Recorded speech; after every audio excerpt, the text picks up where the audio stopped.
Тагата е преблаг збор за да се опише траурната атмосфера која владее во семејството на малиот Љутви кој во саботата вечерта почина на инфективната клиника во Скопје.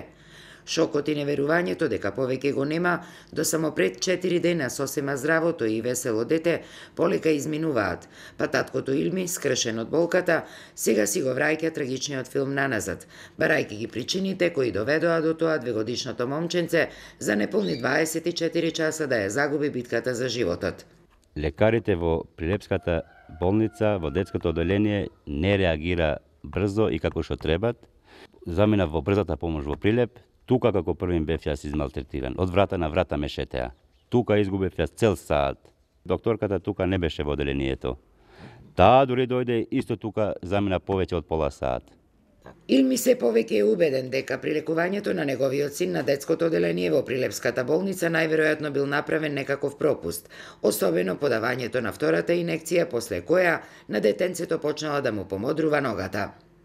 Втората инекција, кога му го даде, во системот беше саатот околу 23 часот, тука некаде. Уште една инекција му даде, од кога му го даде втората инекција, тогаш детето почна со десната нога да удира во кревечето и почна да му оттекнет. Му велам докторке вака ногата од температурата рече што му беше висока, ама века сега му спаѓа, ќе му помине.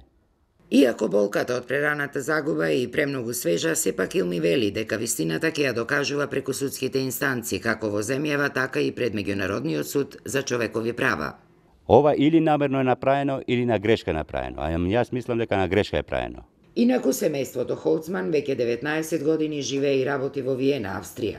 Малиот Љутви, како и неговото 3 години постаро братче, родени се во Австрија, на одмор во родниот крај со своите родители во долненското село Житоше, дошле на 1 јули годинава.